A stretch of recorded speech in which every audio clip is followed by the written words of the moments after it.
Hello, nice to meet you. Shut up, you're not you. I'm really aggressive in the way, it's fun. I'm too nice most of the time. Boundaries, what the fuck are those things? Come on in if you want to, grab a seat. Hello. You can always ask people to move along or move up or act awkwardly like you're at the theatre and you're like, at the cinema, sorry, this is my arse in your face, sorry. Yeah, have my tits on my bag. For the party. We talk about consent. I'm so sorry. I mean, there's a seat here, there's one at the back there, there's one there as well. Quick dance around the back. For those of you that don't know me, my name is Deb. I am a therapist by trade, profession, whatever you want to call it, but I also happen to be a lifestyler and I have been since I was 17, so that's 41 years. I don't know, 41 and a half years. Quite a long time actually. The idea of these workshops when they first started was that they would just be about anything you wanted them to be. Covered quite a few things, thought they might kind of finish. 7 years later, they haven't quite finished because they're still really popular, so thank you very much. They're also a Q&A workshop. They are not a defined workshop, so if you don't ask me a question, you get very bored very fucking quickly. Come on in if you want to come to the workshop. You don't have to, you can go that way as well. There's a workshop on. Okay. Which one? Can you, healthy mental practices, can you do me a favour? Can you close the door if people just do it? Thank you kindly. So the idea is that you just ask any question you want, and that question can be anything to do with kink, it can be anything to do with poly, it can be anything to do with the lifestyle in general. It can also be about mental health, communication, relationships, anything to do with my kind of job and my kind of history. I cannot promise to answer it. Is anyone here a mental health professional in any way, shape or form? Kind of. Well, it doesn't matter, it means I can't lie. But that's a joke. Kind of. But the other thing, if you are or you're studying, I can also write you out a free career professional development certificate. And they are worth 65 quid, so don't knock those. If you didn't pay a lot to come in. But if you send me your email address, the only thing is if you want one, I have to know your real name. That's the only thing. But you can contact me on FetLife. I am the kink shrimp on FetLife, or you can just say hi in any way, shape or form here. Give me your email address. I won't answer you, honestly. Come on in. Everyone's going to move eventually, aren't they? Right, so what normally happens is people go, I'm not answering a question. And then, of course, we get towards the end and everybody's got 20 questions. But it doesn't work very effectively. So who would like to start? Who's got a question they would like answered? I've got one preloaded. People do come preloaded, and sometimes I get them online. That's a bit weird. I don't mean preloaded. Everyone comes preloaded. Yeah. So, something that I experienced a little while ago. Me and my partner were doing a little bit of like play fighting, whatever. But we've gotten to the point where she lets me bite her. Basically, I like biting, and the particular experience was that we were playing around, and I got to a point where we were playing. She was fine. She would let me know when it's too sore, whatever. Like, we communicate in the moment. But there was a point where she went quiet, and I didn't realize what was happening, and so I was still playing around, and then I realized a moment later, what are you quiet? And I stopped and checked in again. Realized that it was going a little bit too far, and so I stopped and we did some care and talking about what happened and all of that. But I was wondering, what is that space? Because it was a different kind of headspace for both of us, where obviously a line was crossed, but it was just quite a strange moment. I'm not entirely sure what the question is really. What is that space where you've gone a little bit too far and then you've got to pull yourself back? Or they didn't realize that you were going too far and they didn't communicate it. Wondering about that. Yeah. Anyone?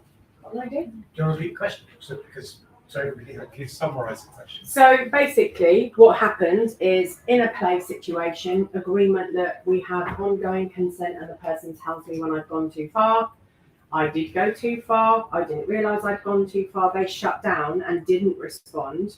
However, I then realised that they had shut down and went, are you okay? And they then went, actually, no, I'm not. And then they did some care and some gentleness together. What is that called and what happens there? Any ideas, anyone? Sensory overload, I'm guessing, right? Like, if it gets Could be. much, yeah. Could be sensory overload and Could be a trauma trigger. could be a trauma trigger. And It's the shutdown. shutdown. So anyone heard of fight, flight, freeze? Yeah. Yeah? Do you know what it is? Yeah. So you have two nervous systems, but it's one nervous system, but you have two sides to it that kind of fight each other in some way, shape or form, but they don't, they're very complementary. Your parasympathetic nervous system helps you shit, piss, breathe, the basics in life. Your sympathetic nervous system is a reactive system, which is actually very primal and old. It doesn't have a lot of logic in it. And it's part of the limbic system, really, it's what it's triggered by, which is the very old lizard part of your brain, which responds to stuff. So if I was to throw something at somebody like this, if I was to throw this at one of you, let's say I choose one right now, yeah? You're all having a different response. You put your hand up. I'll have it, I'll have it. Some of you went, don't throw that at me. What the fuck is she doing? She's about to throw it. What the fuck is wrong with her? Some of you kind of, it's very sweet, isn't it? See, it makes all the difference. Everyone panics when it was. Different response. This fucker doesn't squeak. Does when he stops him. It's also very heavy. It's a repurposed bicycle pedal. Such a fucking awesome Makes you thing. look powerful. Like your demeanour as soon as you held it. I am submissive, let's not forget that. I'm a cut queen and I'm submissive. I am not dominant at all, apart from my daily life and personality.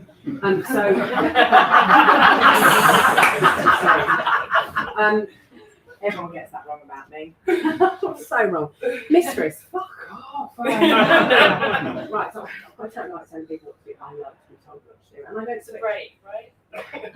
I do know, it's been 41 years. I don't know if it's a break. I have switched. I've certainly played with people because I think what I can do is read people well and play. I remember once being in a foursome and the two guys we were with, and the three of us were quite serious partners as well. We were a poly group and just weren't doing what she needed.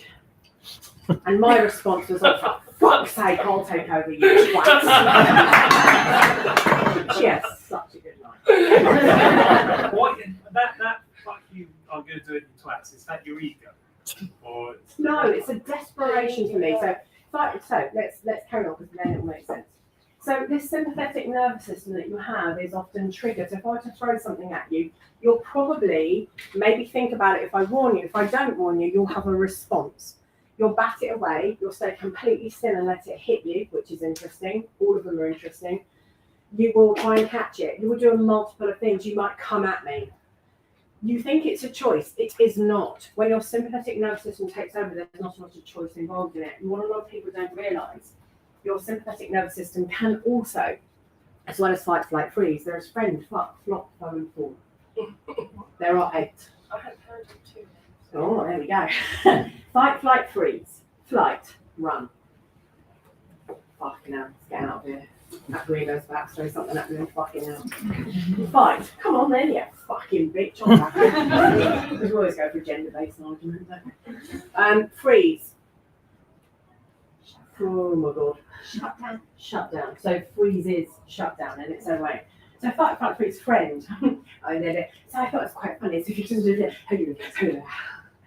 friend, foe, enemy, beware. The ones that are interesting for me are fawn. I think fawn is a very interesting response. Okay, yes, I'll do anything you want me to do. Shut down, stopping is often can be triggered by a myriad of things. Biting is quite primitive and quite primal, and our brain takes time to catch up with the response that we're having. we all walk through this fucking planet thinking, oh God, here we go. A few unpopular opinions, right? So we all think consent exists. It does not. Fucking start to wake up, please. Right? You think you've got consent. You fucking have not. You do not know how somebody is going to respond unless you've seen them do it before. And even if you've seen them do it before, they may react differently that day, depending on their mood, depending on some old shit that's come up. You think you've got a consent fucking plan for not having it.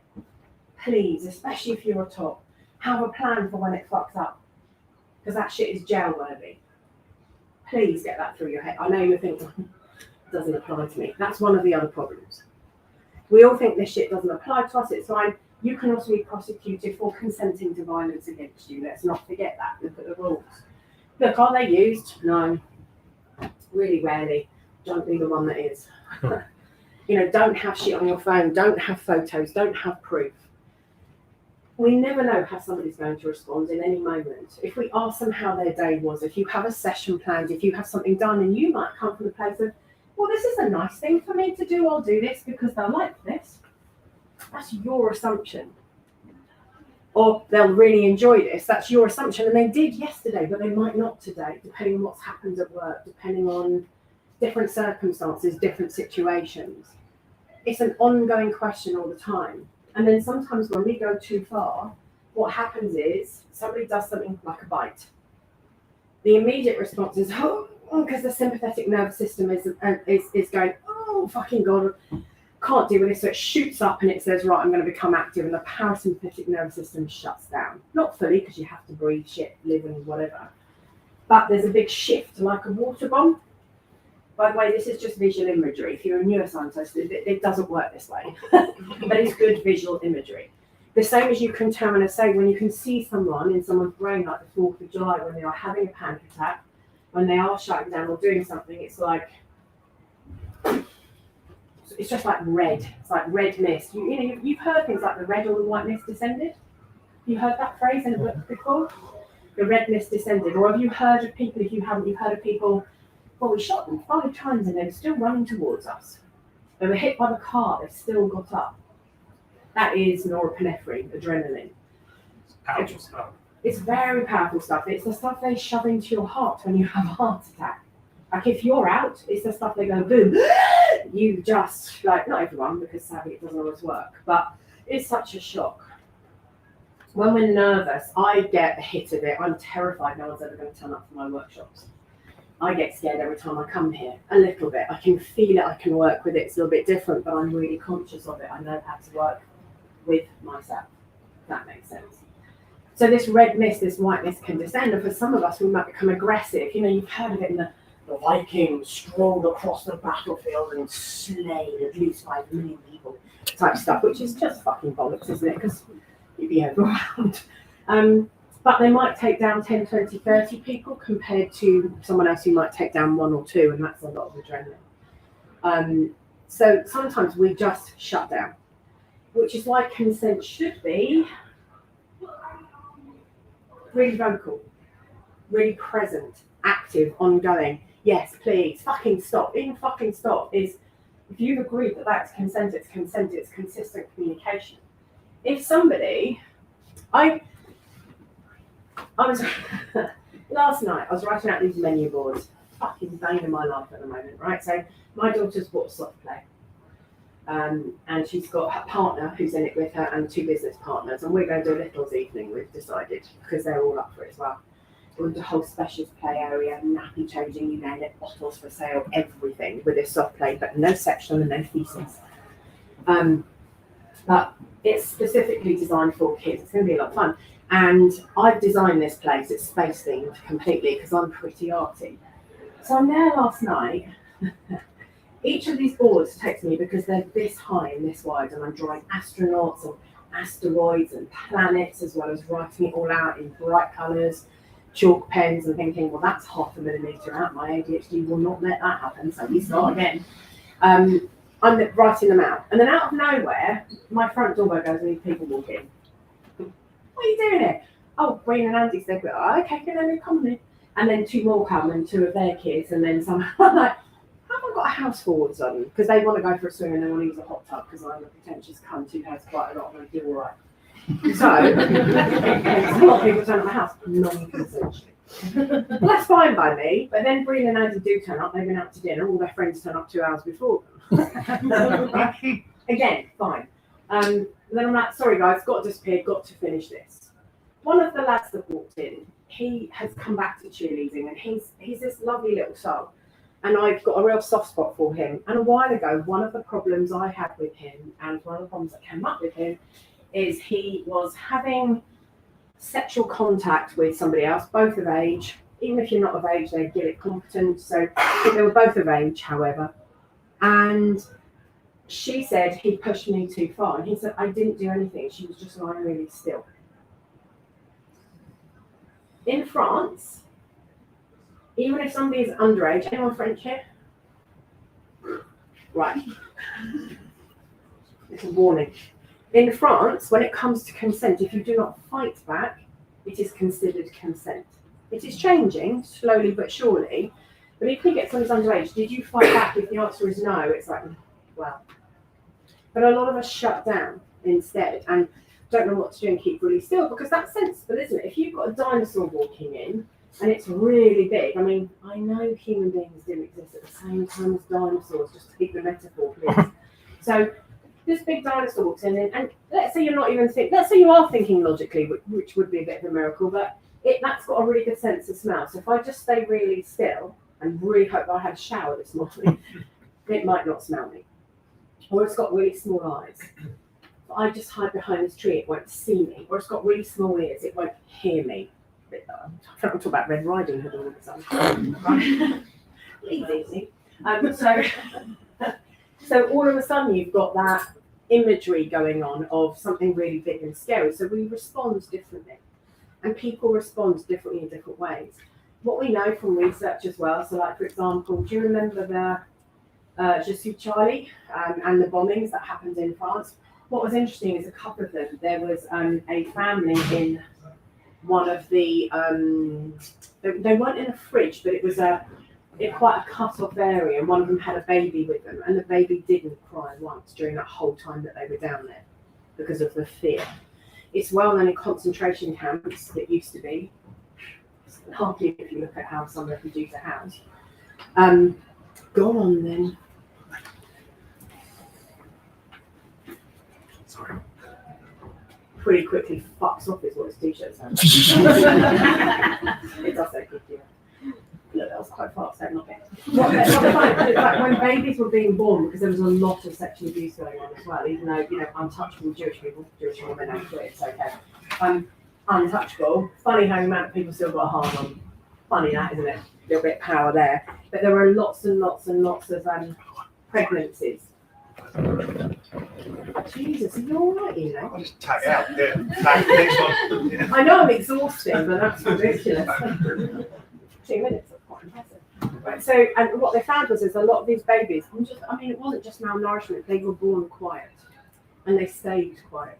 Because that impact on their sympathetic nervous system was immediately to survive, which meant keep quiet. If you look at it as well, if you look at that time, how many people lived in wars, you think people like Anne Frank, just kept their lives completely quiet. Because of fear, because of terror.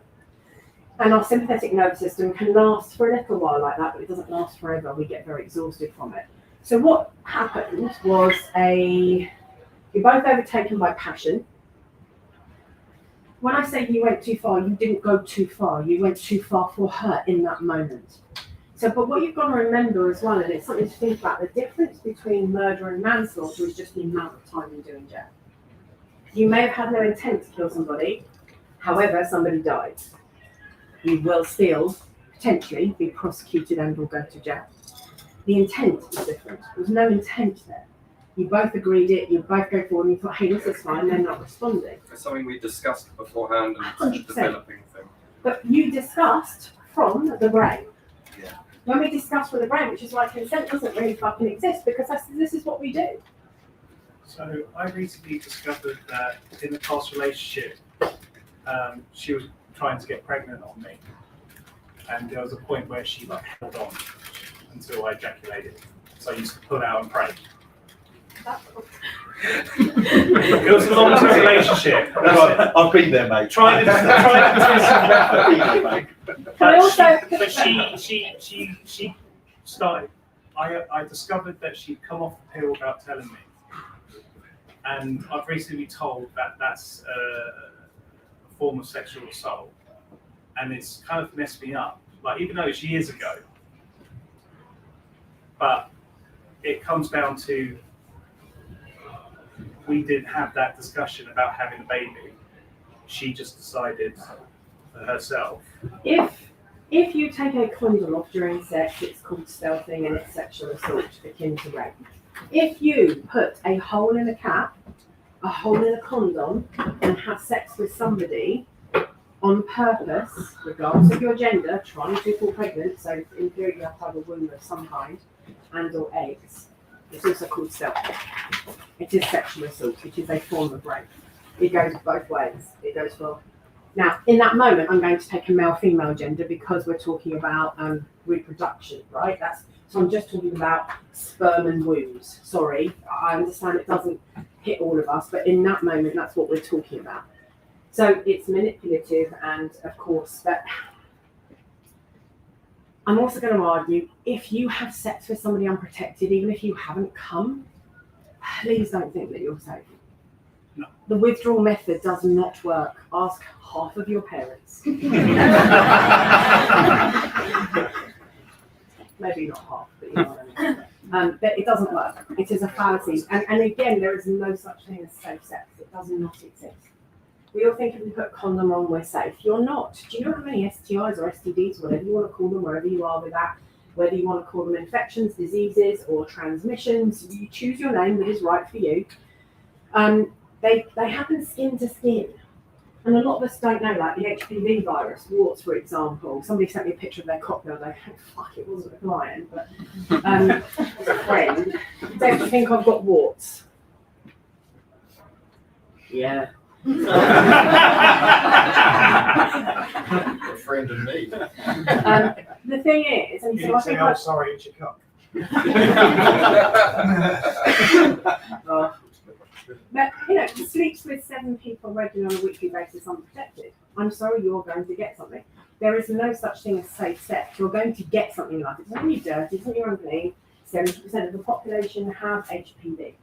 70% HSV, it's more than that. 76, 77, something like that. Cold sores. HSV1, HSV2. One can go to the other, and if you have HSV1, it's more unlikely you'll actually get HSV2, cold sores. However, the amount of people I've met who say, of course it's fine for you to give me a blowjob with that cold sore is beyond me.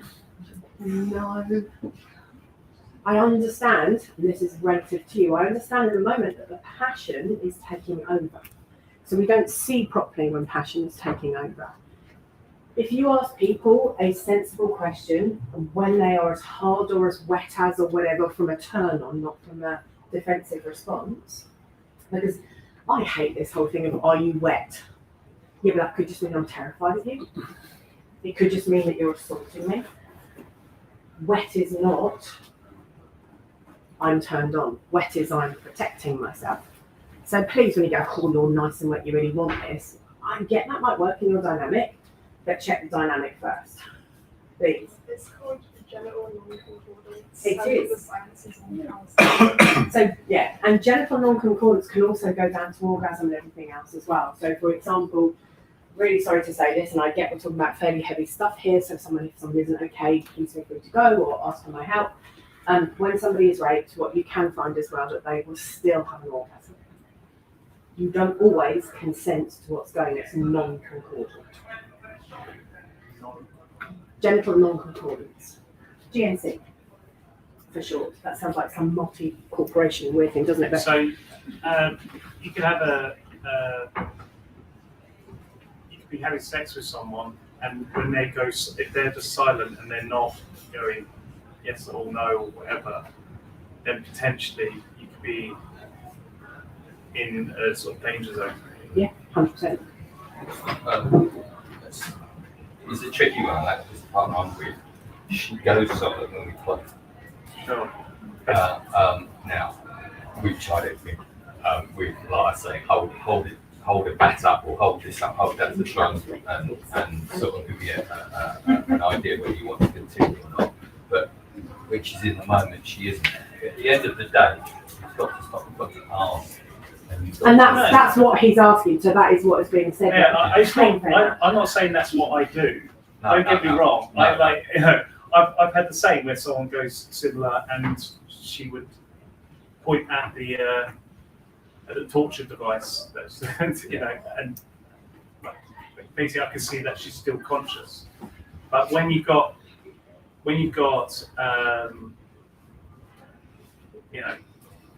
anyone, it is just a case of are you still okay?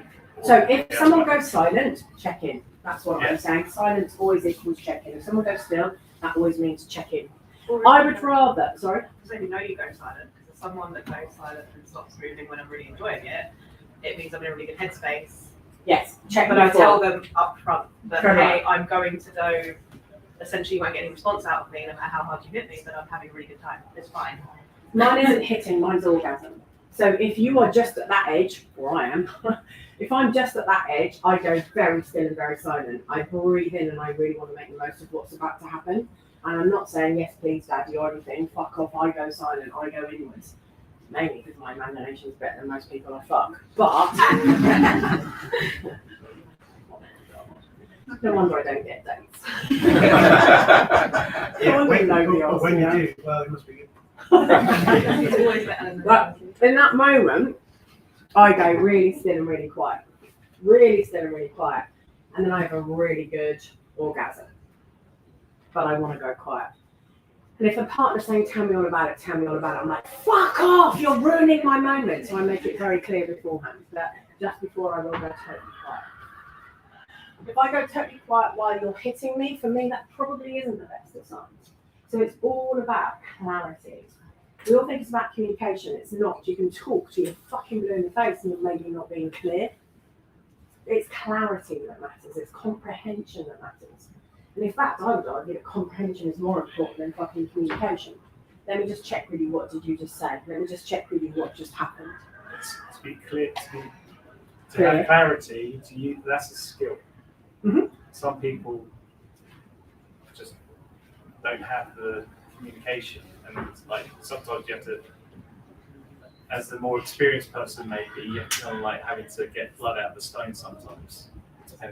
You have to understand why some people don't communicate as well. If someone's in a triggered response, if somebody's in a fight, flight, freeze, frame, fuck, block, foe, if somebody is a real people pleaser and has been conditioned to be a people pleaser, if somebody, take it for Daddy, you're a good girl, take it for Mummy, be good, that can really trigger something in a lot of us. I'm a complete people pleaser. So again, I'll take it for you. Some of the things I don't enjoy that I do, and it's going to sound really weird to you, but I love doing it for somebody because that's the bit that turns me on. It's not necessarily the thing itself. However, like you say, check. Say it beforehand, be clear. The headspace you're in is probably slightly afterwards one of slight panic as well, actually. Oh shit, did I go too far? What happened? How do I make amends? How do I look after you? What do I do now? I suspected what was happening at the time, but I wasn't too sure how to bring her back out of it. So I thought that there was maybe a bit of a freeze happening there, but I wasn't too sure how to bring her out of it. But I stopped and I checked it, and she wasn't. You stopped. You did the right thing. Don't bring her out of it. I'm really going to say this to all of you. Unless you know what you're doing, don't play with shit. Don't offer people drugs. Don't tell them it'll cure their mental health. Don't tell them what they should do. When you have spent a couple of $100,000 and you're fully fucking qualified, then maybe you can get close to it. But even then, I don't do that. And in theory, I know what I'm doing. And I wouldn't do that in a million years because someone I'm fucking, that's not the relationship we've got. I'm not their therapist. Fucking hope I'm not, otherwise I should be struck off. Get the odd offer, but it's a bit later. There was somebody back on FetLife the other day, somebody tagged me in it saying, hey, look, you should meet the kink drink. And this person basically said, and it's been amended already, they said, so I'm looking for a therapist. They must really know what they're doing. They must be in the lifestyle, not just kink aware or kink practicing. They must fully be in the lifestyle and they must be a male dominant. Mate, you don't want a normal therapeutic relationship there. And my name was tagged and a few others, and I said I would not see this person for ethical reasons. There is something else going on there that is not healthy. I suggest they see a woman who's probably the opposite to who they want to see. They're after control. They're not after therapy in some way, shape, or form. And it isn't my job to tell you what to do as a therapist. Well, that's what I do quite a lot. I mix in life coaching and therapy and different things. Sorry, it actually has more safe opening to that specific type of person. If you go in to a relationship like that is therapeutic, it will not go the way you want it to go. So I agree that they might think that they're safe for doing that, but they're going in with their underlying issues leading the way, which means that will eventually fuck up and hit them in the face. I agree with you that that's what they feel. Okay, yeah, it was good. Yeah, so I agree with you totally that, oh, I know I need a dominant man and he'll help sort me out. Goes wrong both ways. If the dominant man sorts you out, guess what you're always looking for? If he doesn't, it just confirms that life's a fuck up and I can't manage. Either doesn't work. That the whole key of therapy is to enable you to live your life in a way that you want to live it, that's maybe better for you and for society. So I offer you different perspectives. My therapist isn't really kink aware, and obviously we've spoken about kink and things because it's new for me, but I'm in therapy for lovely of other reasons. But they're open to hearing about it when just for your experiences, because a lot of experiences I have from trauma come out in kink, so obviously they will talk about it, but I would never have had that experience had I been set on wanting a man or wanting to be face. I talk on the phone with my therapist and I have the best relationship with her. So it's about being open to that opportunity of saying, I don't, obviously you're going to get therapists that when you talk to them, you might not actually mesh with them, and that's okay. But you have to be open to. It's not just that, is it? There's some really fucking dangerous and shit therapists out there. If you want to understand the most attacked person as a client, it's by hypnotherapists. 100%. If you look at the figures, hypnotherapists are the most dangerous therapists to go and see. I'm really sorry if anyone's a hypnotherapist here. But they're the facts. It's an abusive relationship waiting to happen because you're naturally in a position of power. All this bollocks about quality, fuck off. If you come and see me, what do you want from me? You want to be fixed. You want to feel better. You want something from me, which automatically puts me in a position of power. It isn't fucking equal. It never has been. So when I see this stuff on other therapists' pages, like it'll be an equal and non-judgmental environment, fuck with it. Come on. When you see me, how did you judge me? You've never met me before. You just walk in. You just walked in. Can I pick on you? What was your immediate judgment of me? Orange hair, orange boots, orange shit, lilac dress. What, did you have a judgment? Did you have a thought? Maybe you're just a bit alternative. Mm-hmm. There you go. Judgment, right? Nothing wrong with a judgment. What we do with it is the problem. Anyone else have a judgment? You've never met me before. Do some of you have a judgment? You don't have to share it, but you have one. I thought you were a dog. I thought you was a dog. Yeah, you had a new toy. To be used on me with all my other fucking toys. TikTok gathering dust. Sorry. I said, would you like to feel it? Big difference. Big difference. Well, Second question. Isn't there a difference between judgment and bias, with judgment having sort of negative connotations to it? I think judgment and bias both exist. They shouldn't have negative connotations. They can have negative actions and reactions. It's a little bit like anger. There's a real difference between the name. So like if we go back into basic English and we talk about the name of a word and a doing word. So if you take anger, you are entitled to your anger. You're not entitled to be aggressive. That's the doing of anger. You're entitled to have a judgment. You're not entitled to be judgmental or be funny with me about it. However, our bias comes into that because we're impacted, aren't we, by life, by what we've been It's how our brains work. We have to make judgments to survive. It's a normal social reaction. And a lot of it goes into unconscious bias, but a lot of it is unconscious. It's A completely lot of it you unconscious. make those, I use driving as an example because when I started driving, I became a horrible person because, I become a horrible person because you make judgments based on, I used to drive a sports car, so it's fine, but you would see a young guy in a sports car, or you would make a judgment, oh, I'm behind the left, they're going to be shit, and I think a lot of that comes the rest of life as well. We make judgments with coloured hair. We make judgments with fat and thin. We make judgments with black, white, Asian. We make judgments with The hair. I've already done that. Image, clothes, age. Fuck me, I must be past it. Age, religion, practices, makeup, the sort of style that we've got, clothes, the way somebody walks in a room. We make assumptions and judgments all the time, and that is good for you. It's not a bad thing. It might just make you think. I went into the first cheerleading situation that I went into. My daughter runs a cheerleading gym, hence I do quite a lot of psychology and sports for really a minute.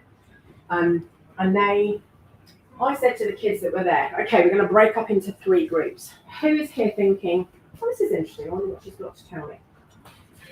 I don't know how it's going to go, I'm curious. Sit over there. Oh my God, I'm so excited, there's somebody here to tell me something. What are you going to tell me? I'm going to learn so much from you, this is amazing. Sit here. And then if you're like, what do you know, you foul cunt? Sit there. Now, a few people didn't sit there, but they moved over there. Because we make judgments. What do I know about sport? What can I know? I'm a size 18 and I'm 58 years old. I can't know anything about sport. I can't know anything about competitive cheerleading or dance or gymnastics. Apart from the fact I was on the West End, I played sport nationally, and I did, like, fucking, of course I know. But it doesn't mean I know brilliantly, you just make an assumption. It becomes really interesting, doesn't it? We all make assumptions about people. What were you going to say? Along the lines of judgment, I found, especially when someone's in red, really in crisis, I had a relationship where she would make judgments at me. She would be triggered, overwhelmed, and then she would turn into a dragon and go, you, this. Now, what she would be saying is true, but like what happened earlier on, you corrected a little bit of what you said about using your toy on her. What did you say? You said you're going to use it on me, and you said no, I was going to show you how it felt. And that little detail. I wasn't going to show because that assumes no consent. That was so my point about the correction. There's a mistake in perspective. Yeah. And it's gotten me into trouble where like the relationship's gone because of judgments being made. But what I really need to say to you as well, so I'm going to say, is that the person isn't a dragon, they're not in red, they're in a defensive situation. And sometimes when you put someone in a corner, they're going to come out fighting. They have a couple of choices. They will either go, fuck, fight, free, friend, fuck, go born, or they'll come out fighting. Can you say that slowly? I've been trying to collect the age. It's on you. It's on you. It gets recorded. It goes on YouTube. Flight, freeze, friend, fuck, flop, foe, fawn. Which one did you miss? Fight, flight, freeze. I've got fight, freeze, fuck, friend, Oh, I fawn. can't say Matt Border.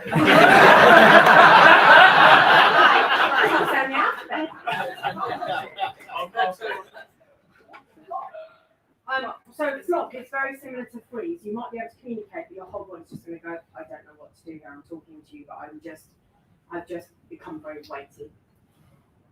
You're going to pick someone up with their arm flops, but they're still with us and they're conscious and they're so fight, flight, freeze, friend, fuck, flop, foe, fawn. Is it kind of like literally just fall to the ground? So it's not freezing. Is it similar to freezing? Freeze is tense. Yeah. Freeze is. Flop is. Exhaustion. I have a non-diabetic hypoglycemia, and it is connected to my anxiety, but one can contribute to the other, and it's really difficult and annoying, and it makes the big part really difficult to attend. Yeah. But I definitely flop, and I can flop with anxiety, sure, but I can flop if a hypo is triggered. You could be asking me, I could be responding, but I'll be really confused, or it's going to be an effort, and It's exhausting. I'm trying, it's super exhausting, and I may not know what I'm saying, or I'm going to be trying to say something. Might be incoherent in what Yes. you're saying sometimes. Yeah.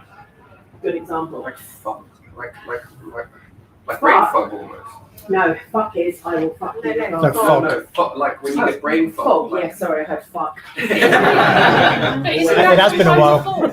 Sorry, isn't that sometimes a Yeah, some form? of these cross over. So I'm giving you it because I can't fight and I can't. Yeah, or I think that fucking is if you always go to fuck, you're always going to do that. But yes, it is like a brain fog, where you're just like, I'm in pea soup and I don't quite know how to communicate.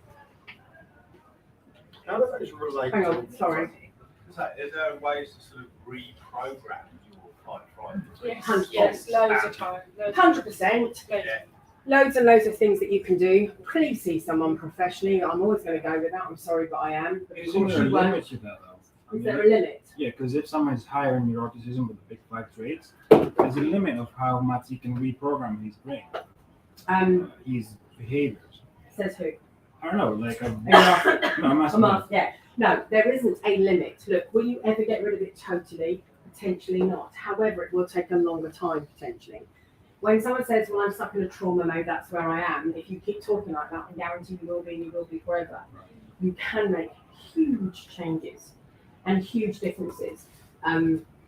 Huge. And what's really trending at the moment, and I hate the fact that it's trendy because I'm a big believer and practice it. So I'm a big believer in crossing neuroscience with somatics. Right. So let's understand the brain, let's understand what's happening neuroscientifically, let's understand all the chemicals, but let's also look at how your body responds to that and why. And there are loads of things that you can do to really help you get out of it. But the problem is, even 5 years ago, I was like, you're right then, I'll feel a bit good. You're not, it's neuroscientifically backed up.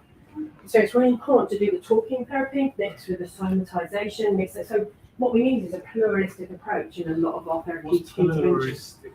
Multiple level of approach. So I use DBT, CBT, not that kind of weird.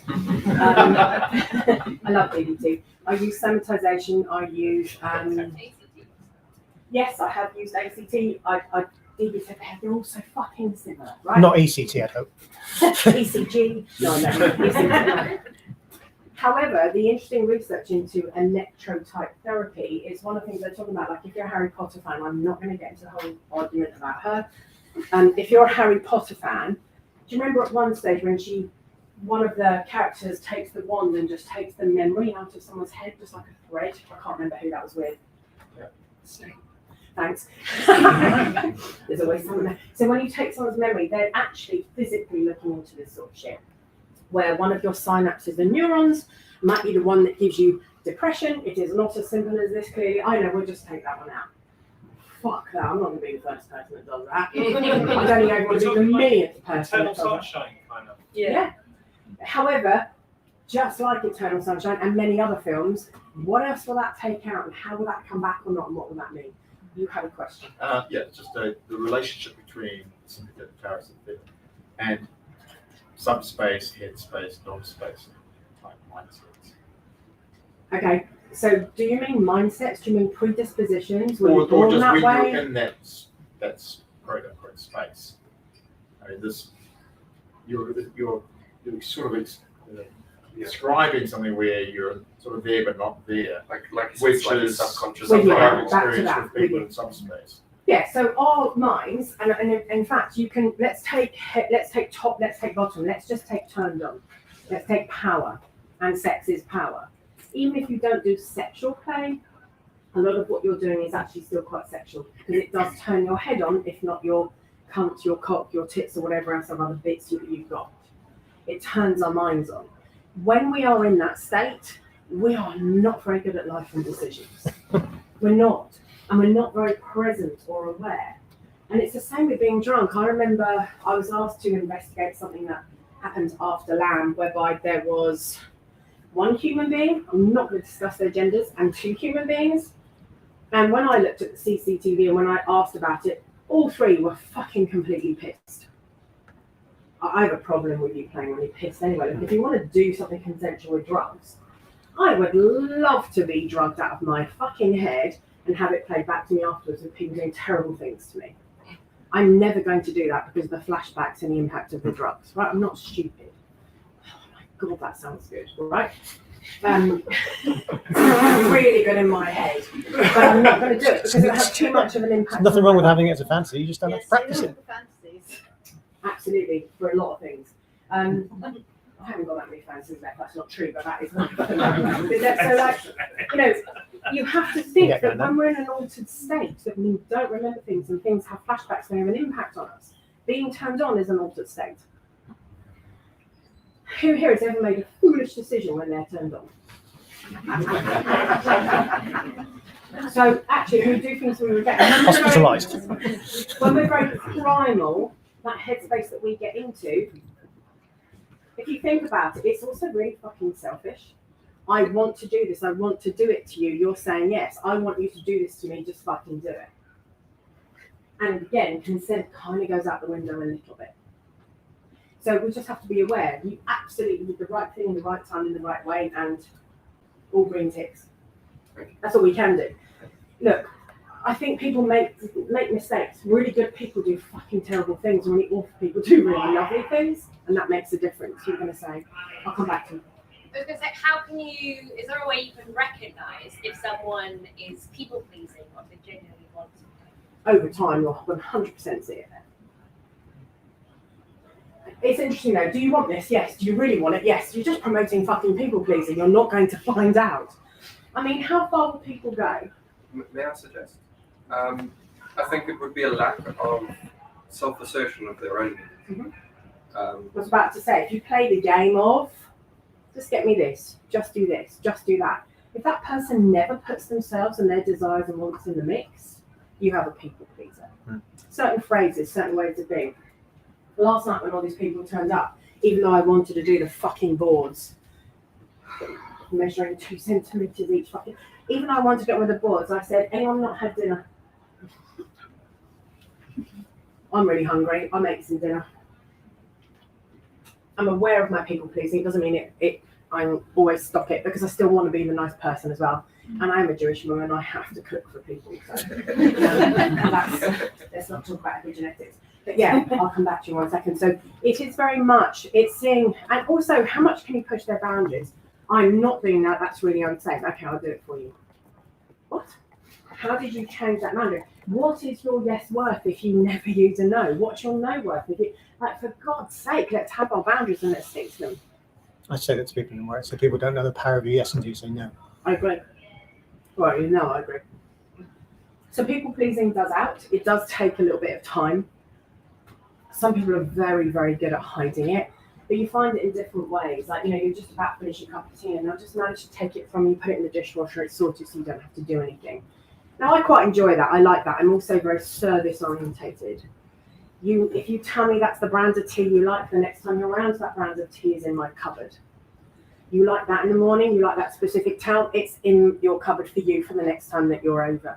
You want that form of lube, it's there. You want that done. But it's interesting because I do bring myself into it. If you want me to dress up, fuck off, you cunt. I hate it. So I'm not a complete people pleaser. But that's the point, isn't it? You stop. That's the point. Yeah. So I don't want to dress up. I'm not doing things in public. And I'm not risking my health, my work, or my well-being, or my family relationships. You know, that person who says, yeah, but if you were giving me a blowjob in the kitchen and your daughter walked in, you would still carry on, wouldn't you? They are a lot of those. How about that part you were saying about, like, essentially you're logging everything, their favourite stuff. Mm-hmm. And, you know, that's nice and sweet on a normal level. What I've found is, and I'm suspecting it's an ADHD thing,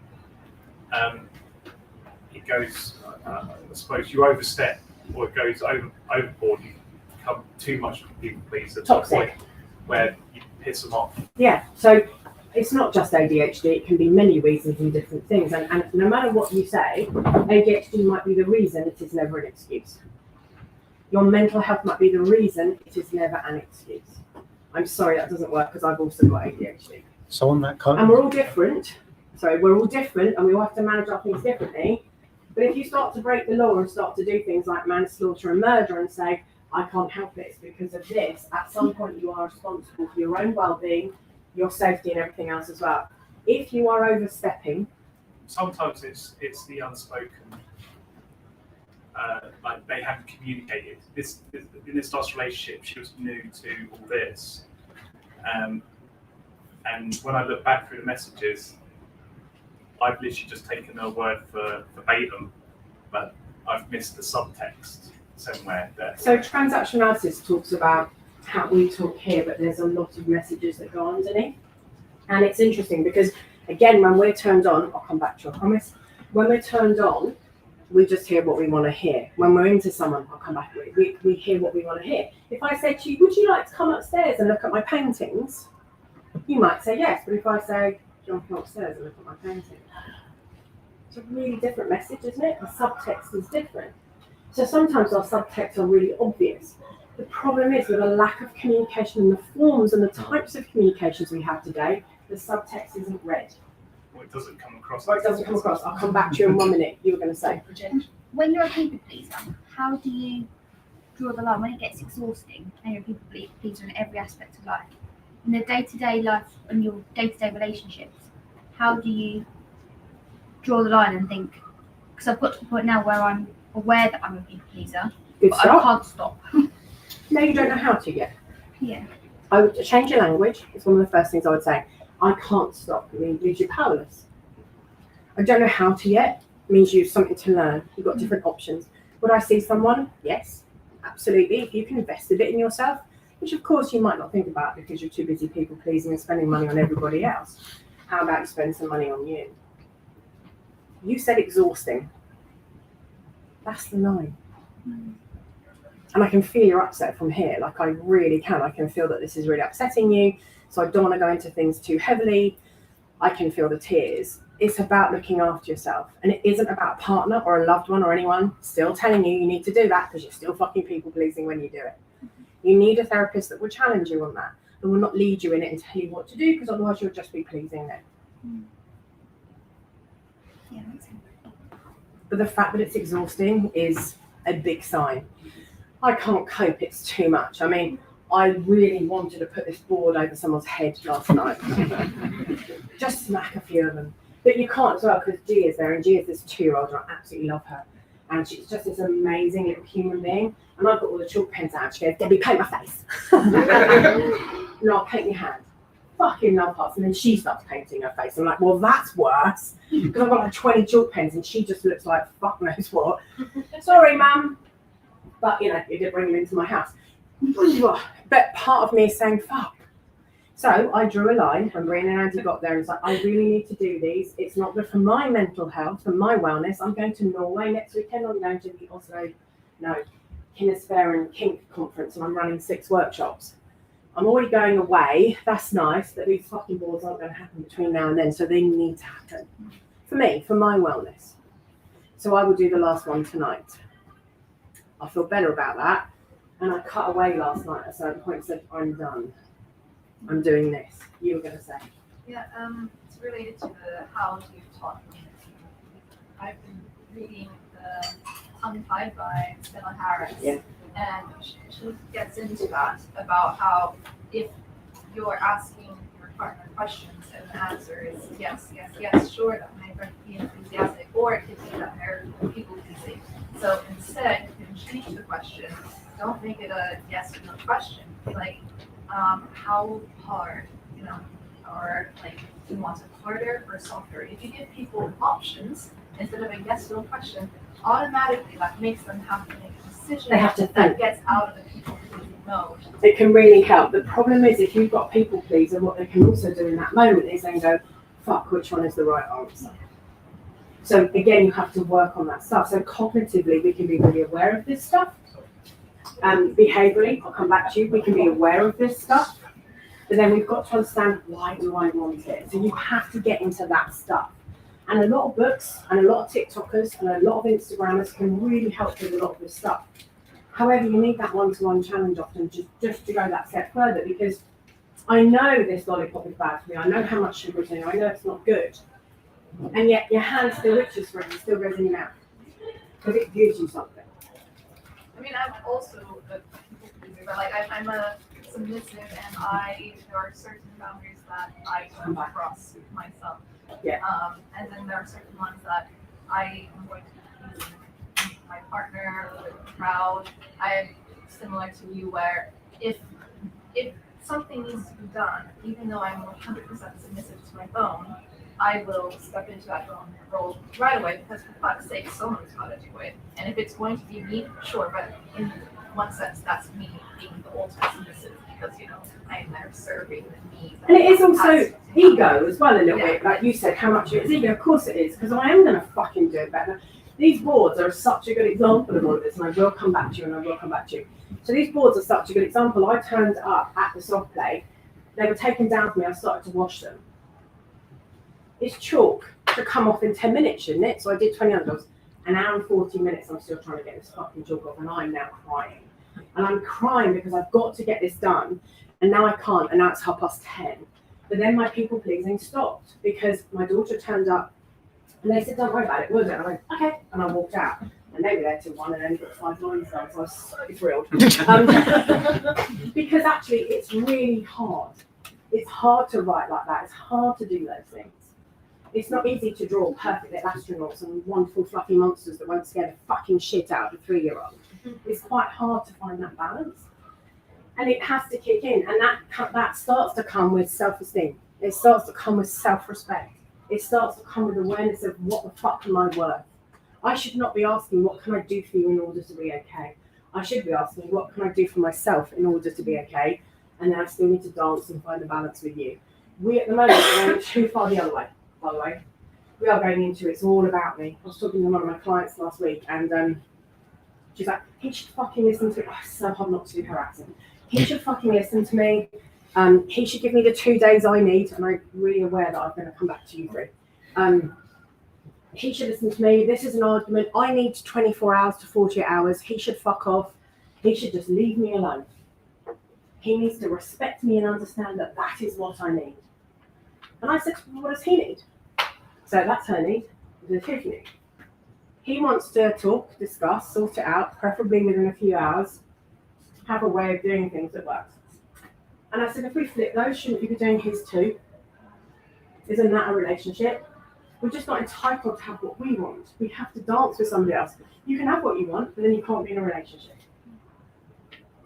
A little bit extreme, but 100% true. Which is why I'm divorced. Well, that's why some people also want to stay alone and don't want to deal with other people's shit, and sometimes do or have different standards. So, you know, we have to meet in the middle somewhere, otherwise we're not going to have a relationship. It doesn't work long term. You were first. Yeah, I mean, I was just thinking about the communication.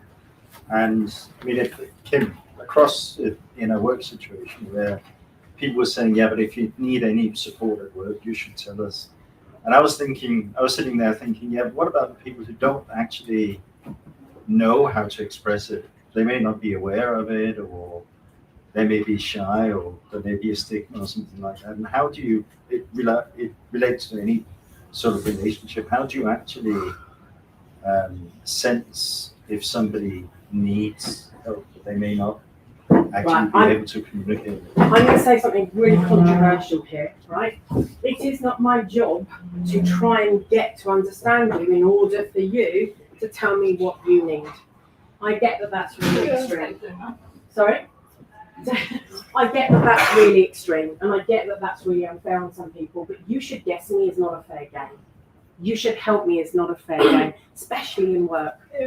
It is our job individually, so it's about having that conversation of we are accountable in order to ask what we're going to get. But you won't always get what you want or get what you need. That's real life, isn't it?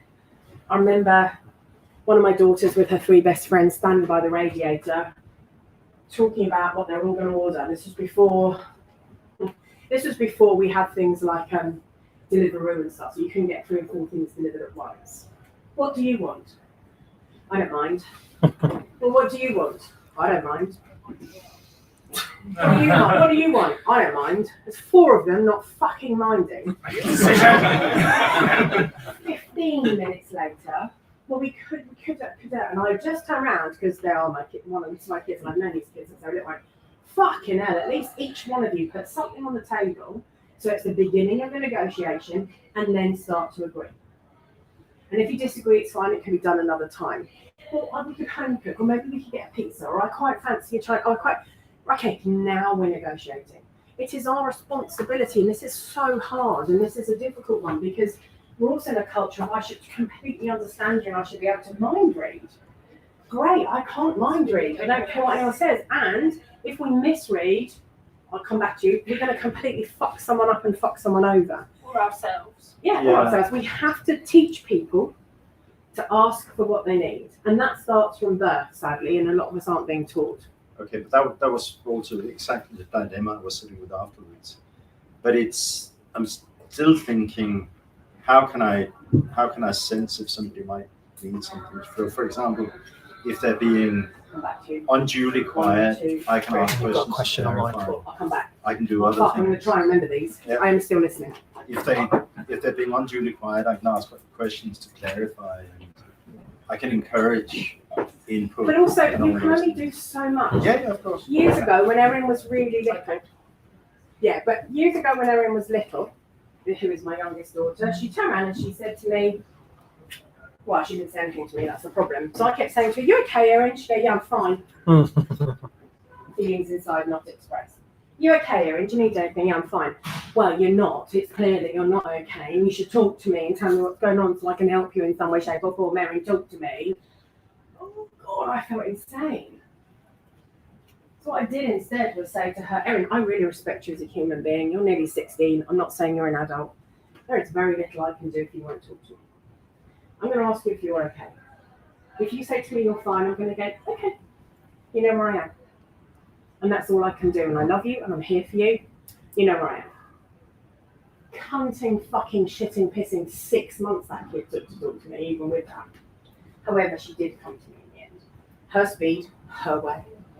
You know where I am. We have to teach people to come and ask. And that's not easy, especially if they're people pleasers or their self-esteem is low or they're a bit scared, and especially if they're quite submissive.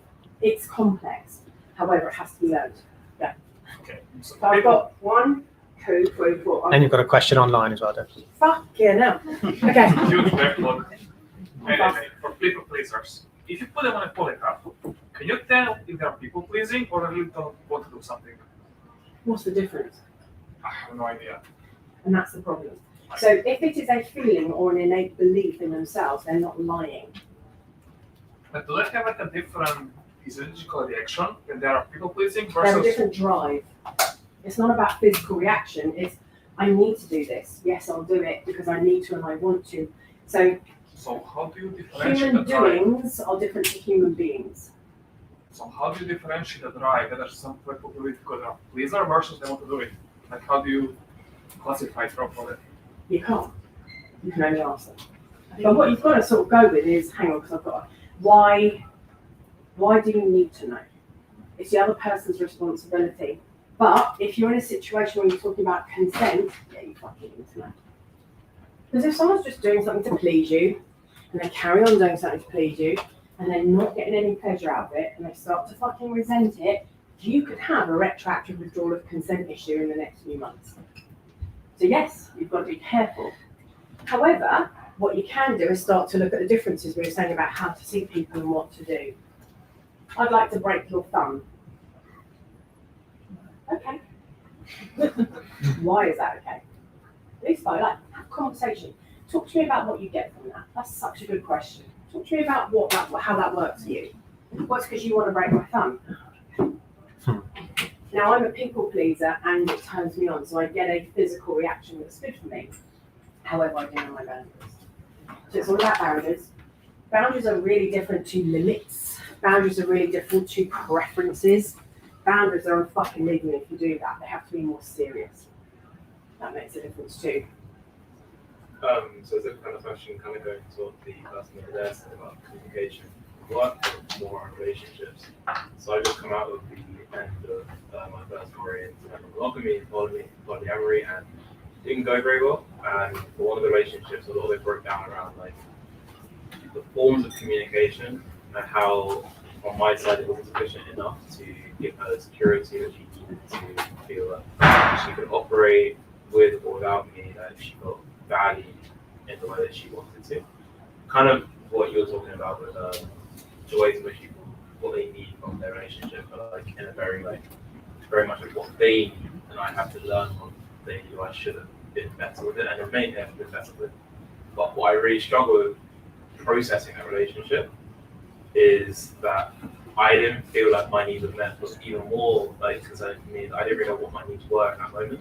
So in moments where I struggled to understand her, I would ignore what I needed from her to understand her better. But that was part of the reason why the communication was bad, because she never knew how I was feeling. So who's that down to? I feel like it's down to me. I think down to both of you. That's what communication is. But I think you have to start with what is it that I want, and you have to start to understand yourself. We can't go out expecting someone else to give us everything we want and to be the answer for us in the world, yet we're asking for that quite a lot. And when we do that to somebody else, especially if we do it to a child, they become parentified. And they become way too grown up, way too fast, and they don't know how to ask for what they want. I can also guarantee a lot of people pleasers have parents that were slightly absent, very busy, or weren't quite there, or not in touch with their own emotions, and you have to grow up really fast in order to please the parent. And then we don't quite know what they want. It's not there all the time. I can also probably predict that they have an anxious or an avoidant attachment pattern in some way, shape, or form, because don't quite know how to please the person here. Am I reading you 100% and keep nodding, so I'm really sorry. So it's really complex.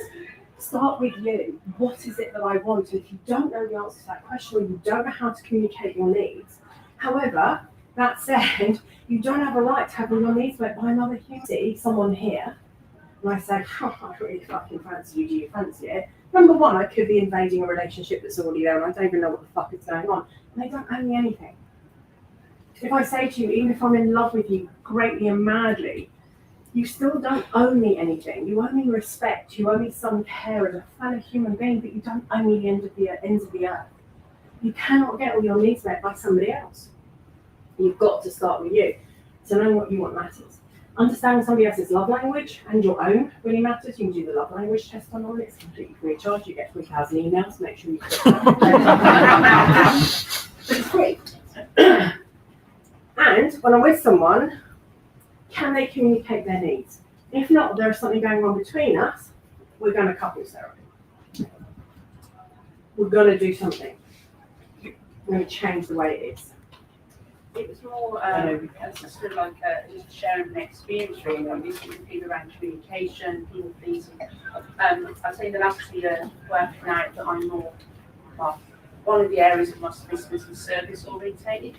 So I think about like the pleasing everything pretty much like yourself. If there was a certain tea, it'll be there. Yeah. If it's 15 minutes between 2 cups of tea, it's for me, it's about. I'm going to read your mind. No, it's more around the fact that it pleases me to be able to do something to that standard. Yeah. So I give myself the expectation. But what I've probably learned the most is about you have to learn yourself more. So going back, you have to learn about yourself and give yourself permission to learn about yourself. So then you know why you like it, what's that about, what does it do for you? Because then you can really communicate to somebody else.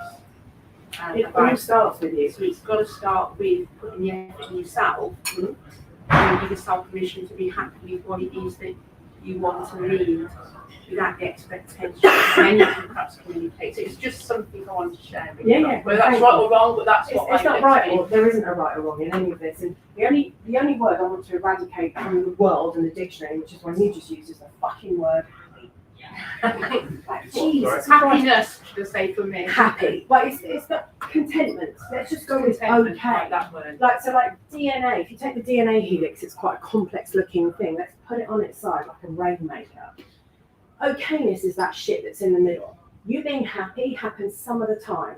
That complete guttural laughter, whatever it is that you feel, the real sadness and awfulness that we feel, the word motion is in the word emotion. It's always moving. What we're always looking to be is someone in the middle. Happy is not a destination. You will not reach it. Contentment and okayness and managing the shit times is also there and what matters. You're going to say. Yeah, so I've been I was seeing about a year. I came out of a long monogamous relationship, and I'm not looking for another husband. I was just wondering about people's tips early in their communication. So a friend of mine has now got a 3-date rule. You have to. I'm not going to bed with you. So mine's 5. How do people communicate? There you go. To move. Yes, sort of. Yeah, because we're like.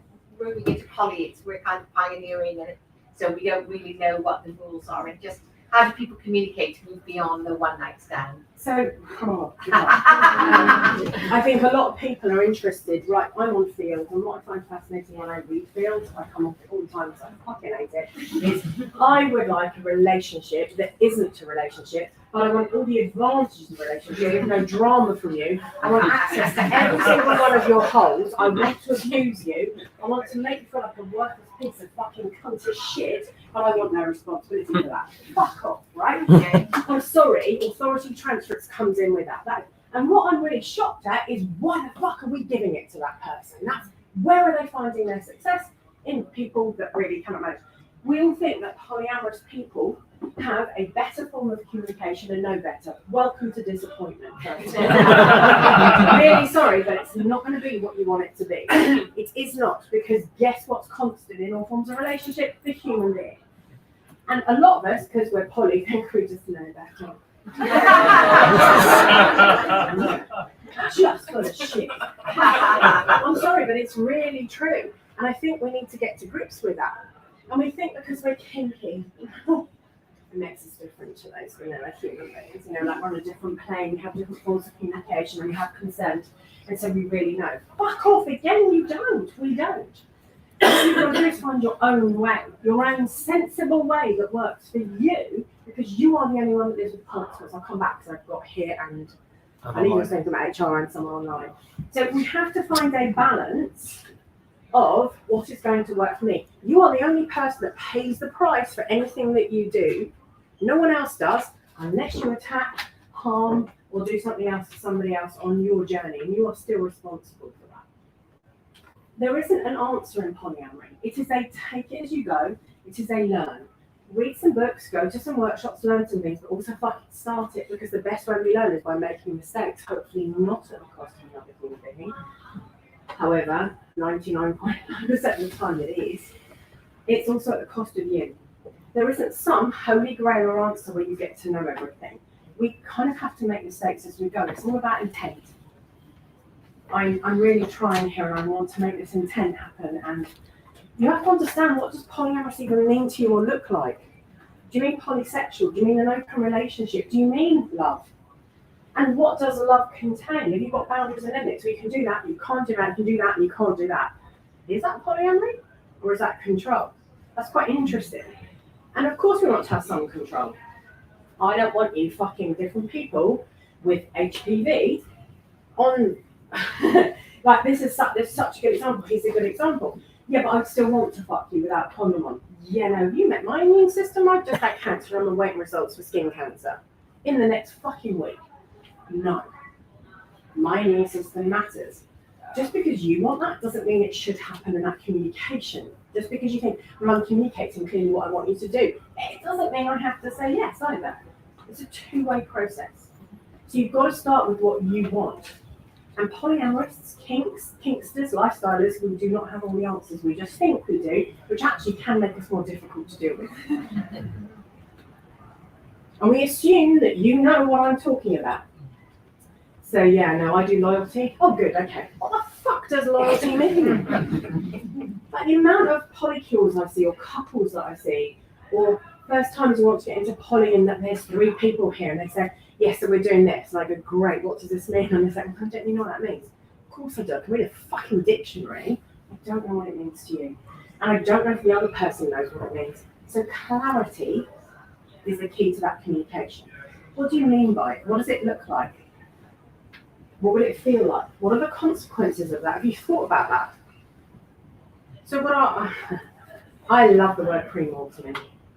Anyone who knows me laughs at me or says bingo or whatever, but pre-mortem is really important. Astronauts do it when they go into space. You go blind when you go into space at least once or twice. You go blind because of gravity. You create over 20,000 gallons of tears every year from your eyes. 3 forms: chemical response, emotional response, and protective layers of films. Some of us probably cry a little bit more than that, some of us don't. It depends on your testosterone levels, how many tears you have. So if you have a high testosterone level, regardless of your gender, you are less likely to cry. It's depressed. If you have a high estrogen level, you're more likely to cry. Hence, people who are born women tend to cry more. but not all the time. It's also conditioning, societal, and everything else as well. There's a lot of reasons there. It's not as simple as. But when you are practicing to go up into space, you have to do some engineering when you're up there. So they practice with both eyes open in zero gravity, then one eye shut, then the other eye shut, and then both eyes shut, because then they know how to do it. What's your plan when things go wrong? One of the first things I ask when I'm about to play with somebody, I'd like to say at least 5 dates in, I don't get so many dates. Like so many toys that are just collecting dust. So they, my own thoughts, my high expectations of clarity and communication and other things as well. So we have to look at, and one of the things I ask is, what will you do when something goes wrong? Who here is a dominant? What's your plan when something goes wrong? Depends on what goes wrong. Okay. Has anything ever gone wrong for you before? Plenty of times. Right, so really good answers, right? We're in our conversation. Who here does not have a plan? Please be honest. Please, think about that. What are your plans? Will you phone 999 if something goes seriously wrong? Will you phone for the ambulance? Will you phone the police? Will you please what are you going to do? What are you going to do if there's a pregnancy or an STI or a complete breakdown? What are you going to do? What are you going to do if that little hit that you thought was nothing opens up and their ass just splits into 2 pieces? What are you going to do? Oh shit, I forgot, I have Ehlers-Danlos and I'm taking aspirin and I didn't tell you. Oh, I'm sorry, I've had a full-blown head. Like, I've used the example before, Rain de Grey. Anyone heard of Rain de Grey? She's a BDSM model. Anyone know her? Uh-huh. I've used this example before, it's really... she was tied up in a tree in the middle of the woods with, on a tree, with nobody else around, to a tree. And a great bit for photography. Her Dom was doing it, it's quite a lot. He is also a diabetic. What can happen if you're a diabetic? Pass out. You can pass out, sugar levels, hypo, take a pick. Not only does he pass out, but as he goes down, he pulls a rope, he breaks her jaw. He's on the floor. Now what? She's tied. What's your fucking plan? Where's your Hey Siri or your Alexa or your whatever it is you need to talk to, or your watch or his watch that hits the ground? Plan for everything. And hope it never happens to you. I don't mind. Per your point about people in work and people asking for help, we've recently had a new batch of apprentices, and they are young people, fresh out of school. They're up against people in a fairly corporate existence, the suited, booted, privilege end of the societal spectrum. And part of my job with them is to teach them to ask for help. It is brutally difficult to get very shy children, and I shouldn't use the word children because they are technically not, but for purposes of the argument, to start standing up for themselves. So what we have agreed, because we pre-mortem, I also use that word quite frequently, it's quite a fun one, giggled and said, I said, how do we do this? And they all said no words, and we went, okay, how can we make this more comfortable? And they all said no words because they will not express once to grown-ups. So I deliberately came in pajamas to make myself less terrifying, and so even if you can't ask, I promise you a safe landing, and that apparently stuck. And a couple of them went, what does that look like? I'm like, I'm not going to tell you off for asking. You can ask me any questions you want to, I can choose not to answer you. I can promise you that I'll listen to you, I'll make time. If it's not immediately, I'll book time. And even if it's private, we'll figure it out together. But I can promise you the safe landing, even if you're not comfortable saying so immediately, come find me afterwards. And silly. So, and also, people need love and affection, which is right, but people also need the opposite end, which they're not saying, none of these boundaries and consequences. I saw a family the other day. I've got a 14-year-old girl who is severely self-harming and not going to school. Her 8-year-old brother is now starting to copy both. 8. They're on the way to me, mum and dad divorcing, living in the same household. However, sometimes they also sleep in the same room as the boy, because there's nowhere else for them to go, even though they're dating other people and they're all in the same house. This is pretty messy. And I can hear the communications again. I get a text as they're on their way saying, neither of them want to talk to you. I don't think this is going to go well, from the mum. Okay. They arrive, they're not going to talk to me. I come out on purpose. I'm chatting straight away. The girl's got one of the blue spot stars on. And I said, oh my God, they're so cool. I like those patches. We didn't have them when I was young. But they're quite cool, aren't they? I love the way they work. The salicylic acid, how that works. She was like, oh God, yeah. And she started chatting to me. It's all about connection. 8-year-old boy does not get out of the car. Doesn't get out of the car for 10 minutes. And I'm watching this interaction with these parents with this 8-year-old child. Please, sweetie, please get out of the car. It'll all be okay. Number one, that's really fantastic. You also told your kid they'd be fine at school, but they were fucked over by something 3 or 4 times. Stop making promises you can't keep. You don't know how school's going to go. What you can say is, I promise you I will listen. If something goes wrong, I'm here. And it will go wrong. Let's stop lying to people. It will go wrong in a relationship. It will go wrong everywhere else that we are. Because that's real life. So they turn round. They're having these conversations with this 8-year-old child. And I said, I'm going to interrupt. Who the fuck is in charge here? Because I don't know. And if I don't know, your kids don't know. They are floundering. And he went, you're right. Come on, son. He didn't quite say son, but that's what it felt like. Let's get out the car. Did he do that for you? It did feel a bit like that. So I said, can I try? You can watch me, please be close, because clearly I'm not going to be physical. But don't fucking grab his ear and get him out of the car either, Jesus Christ. But I sort of sat on the edge of the car and I went, hello, used his name. I said, my name's Deb. You're about to do something you feel very uncomfortable about, but I can promise you that your parents are going to be with you, that you are going to be as safe as you can be. But right now, I expect you to get out of the car. Let me make that clear. That's the deal here. I'm holding up my hand. You don't have to take it. But if you want to, it's right here. Grab my hand. Let's get out of the car together. I put my hand out to him. What did he do? He fucking took it and he got out of the car. He just wanted direction. We need to feel safe as children. If you leave your children directionless, they self-parentify, which means they can't fucking do anything. And it's the same with submissives. We're like that too. Don't make me parent myself. Of course I can parent myself from my own fucking home and run my own business. I know I can. I don't want to all the time. And also don't expect a dom to do it either. And if you're with a switch or you are a switch, fuck knows who's in charge. I don't really mean that. That is yeah, question was, somebody asked, how common is the connection between ADHD and autism with BDSM? Now, actually, if you want to look at the person who's leading the forefront in research, you go to someone in America called Richard Sprott. Well, how common is the connection between neurodivergence and BDSM? That's where I'm going to put it. They mentioned ADHD and autism, which actually I would classify as AUDHD or AUHD, depends. So AUDHD is really, really common nowadays. It's becoming more common. I love those phrases. It's a trend, all this stuff, isn't it? No, we're just fucking finding out how people are. I think I might have that. You're just jumping on the bandwagon. Or they've got it and they've never fucking been recognised for years. That's why I can help people. Of course it's common.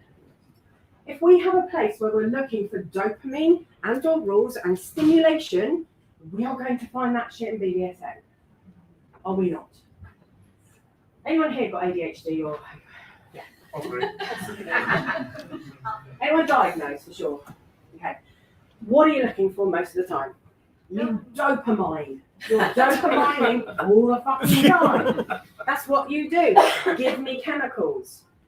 When I wake up the next day, not after sex, don't be shocked at this one, and I go into my kitchen, and there's a box in there, and I think, what did I buy? And there's a £500 fucking cunting KitchenAid in there because it's orange. That's neurodivergence in a nutshell. Go on. So about the recent ADHD diagnosis, medication has fucked with my sex drive. Yeah. Yes. I want to have sex. My sex drive has gone down. I'm still trying. I'm doing other things that I normally try to do. It's just like, what else can I do to try to bring that back up besides just waiting? So you do need to get used to your medication. I don't know how quickly you're on it. I don't know what you're on, and There's a lot of things in there, and actually medications do interfere with sex drive. They also interfere with our capacity to orgasm frequently, especially if you're on SSRI, serotonin reuptake inhibitors. They are a huge suppressant of orgasm for all genders, especially female, however, women as in I've got a clitoris. So they are an issue, and they do make a difference. We're dopamining, so we look for stuff on you all the time. However, if your sex drive is based on you searching for dopamine, that isn't your sex drive. Your sex drive might be something very different, which is quite a shock for a lot of neurodivergent people who go, fuck, I don't think I've got a sex drive. It's just after some kind of dopamine hit. That could be one reason. It's worth researching. When you go into therapy, and when people come and see me, because also if you're going to go see a therapist and you have a sexual question or a psychological sexual question, please make sure they've done a 2-year postgrad on psychosexual psychotherapy and they haven't just got their basic. Like, come on, let's make a difference. Same with trauma. What extra trauma training have you had? What are you doing? In theory, in order to see someone, I've got 20 years of different fucking cunting expensive courses under my belt, but then I feel prepared. So, if someone comes in with a lower sex drive or a sex drive that's changed, we are going to look at chemicals, we're going to look at where they are in life. We're going to look at the stresses that they're under. Sometimes, when we take a drug, our stress appears or disappears, which then impacts our sex drive and our sex life and how we want things. Especially if we are neurodivergent and we're looking for something different. And if we have autism, often it's about how do I communicate. Anyone here with autism, you don't have to say that you've got it. Right, so what you'll find in BDSM is autism. Actually, BDSM is, I'm berating us at the same time as saying something really positive here, right? So what you'll find is because we can be better at communication, it really helps someone with autism because of the clarity. And it is still stimming, it's stimulating, it feels really good, and it helps us define how we are, especially if we're looking at chemicals. So it can help us say, right, okay, I don't understand how you feel, I can't look at you and get how you feel. What I love about you, because you're into BDSM, is because you just tell me. Now I know where I stand. Now I know what I'm getting, and not everyone all the time. It's like, hallelujah. With the chemicals, I'm really sorry, it is going to be a little bit of time, but if it's not working for you, you need to go to mask, get your drugs changed or looked at. You need to work out if you're dopamining, or in fact, it is your sex drive at all. That's one that most people miss on the neurodivergent scale when they're going to see someone because they don't know what they're talking about. And that is one that's missed all the time. Were you looking for dopamine and hits, or was that your sex drive? So when you've got a question, you should explain not with an answer. And it's not one that's asked. We've got 1 minute. Go on. We've got 1 minute. Yeah. I'm on that. Okay, so go on.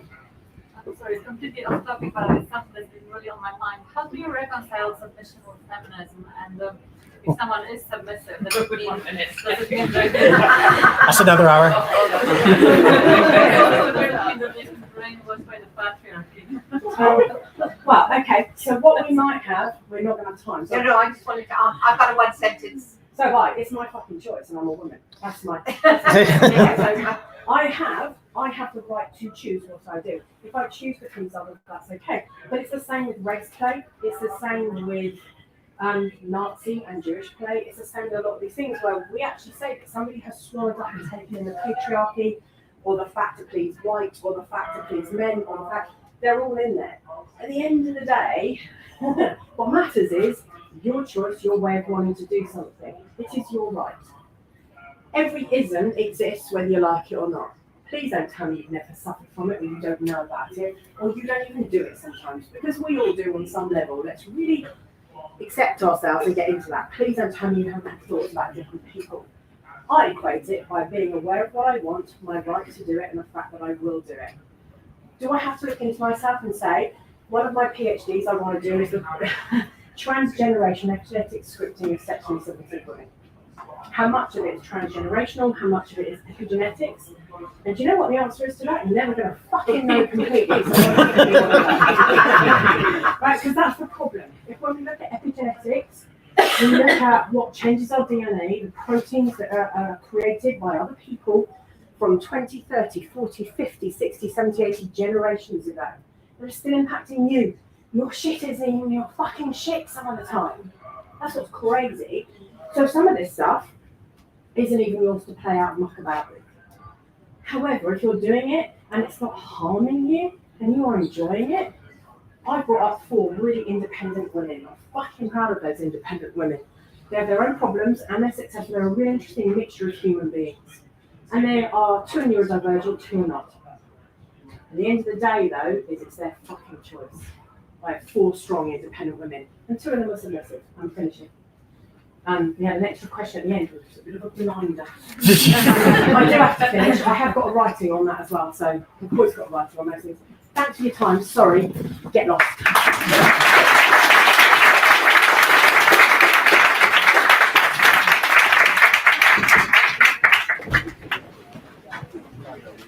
What a question with a minute to go. I don't feel like I'm going to ask if everybody can leave through the door in that corner. Not the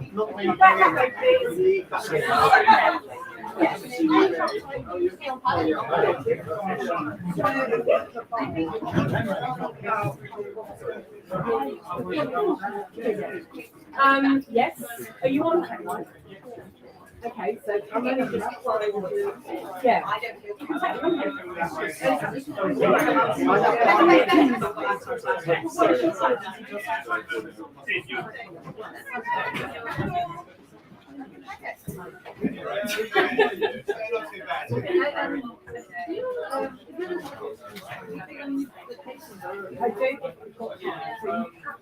just found my number.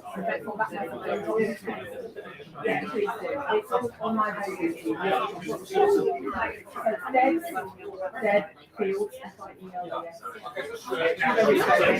So my number is 07810 I don't know. Do you have to do it in that rhythm? Because I have to do my phone number in a rhythm, and then I know I've got it right. I have to say 07810. Yeah. Thank you. Can you send me a certificate? Yes. I did. Yeah, of course. No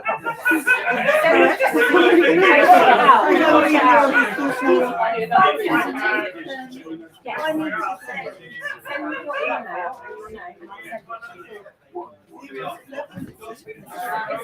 doesn't want to do that.